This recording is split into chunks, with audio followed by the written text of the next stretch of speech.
everyone. So Christmas is now over. It's time to put away all of the holiday decor, and I have to say that this time of year is one of the biggest bummers for me because I go all out with home decor at Christmas time. So when it's time to put those decorations away, not only does the house look super bare, but it looks kind of depressing because all of the colors and the pops of red and green and silver and gold are now off the walls and out of the house, and that really is depressing, especially when there's still a couple of long months of winter left and you can't really put your spring decor out just yet because it's just not the time for that. So I wanted to come up with a project that I could make that would carry me over through the rest of winter, but not scream Christmas. And I came up with this.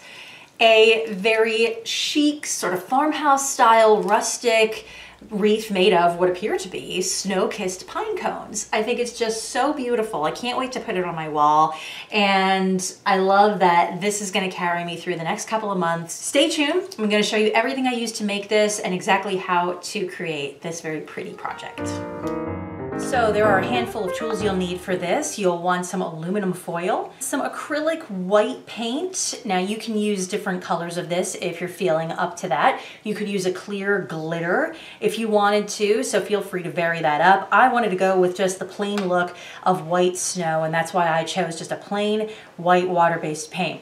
You want your glue gun, and you're also going to want a nice thick ribbon. I used a 2.5-inch width ribbon in a festive plaid. You're going to need a wire hanger. A long time ago, we upgraded to some nice velvet hangers, so this was actually difficult to rustle up. That's why it's already torn apart, so I couldn't show the process to you, but you're going to take a simple wire hanger and unwind it and shape it into a circle like you would a wreath.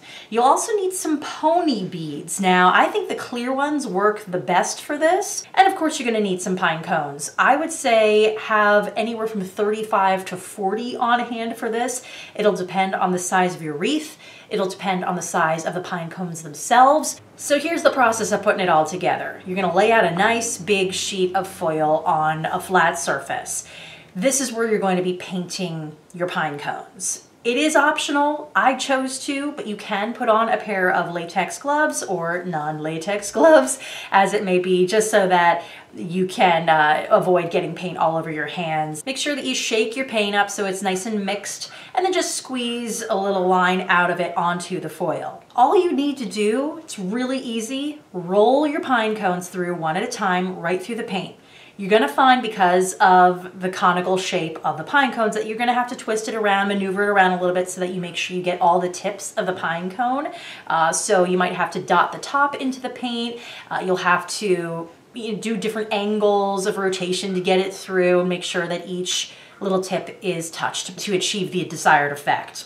Then all you do is set each pine cone aside and let them dry out. Now, as I went along, I periodically did need to squeeze more paint out onto the foil. My advice is that you do it in shifts since you are doing 35 to 40 separate pine cones. Put out a little line of paint, do 5 or 6 pine cones, put more paint out onto the foil, do 5 or 6 more pine cones, so that way you don't have anything drying up on you or becoming too tacky on you too quickly. And then this is what they should all look like when they're done. So just let them sit out for a while, make sure that they are completely dry. Next, you're going to grab your glue gun and your pony beads. So place one pony bead on the bottom of each pine cone right at the outer edge.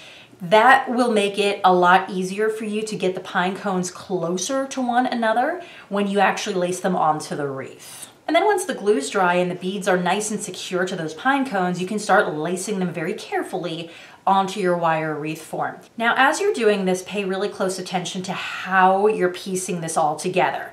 I actually had a mix of small, medium, and large pine cones. So I tried to space those out. If you want, you could even lay them out ahead of time, figure out how you wanted to sort of map them out. I just took a close look at how each cone would fit and how I could achieve the fullest look to my wreath. So I did go sort of freehand on this, but you can plan it out ahead of time if you want. Now, as you're going along, you might notice that the pine cones are sort of falling away from one another. If you want to keep them nice and close together, just grab your hot glue gun again, and you can just put a little dab of glue where the pine cones touch one another, and that'll help keep them in place. One thing you really want to do is let that hot glue dry adequately. Then once all your pine cones are laced on, you're going to twist the end of the wire hanger as close to the end of the pine cones as you possibly can. And that's gonna keep your wreath looking nice and full. So you're basically twisting it up like a twisty tie, but you want to, again, tighten up that wreath as best you can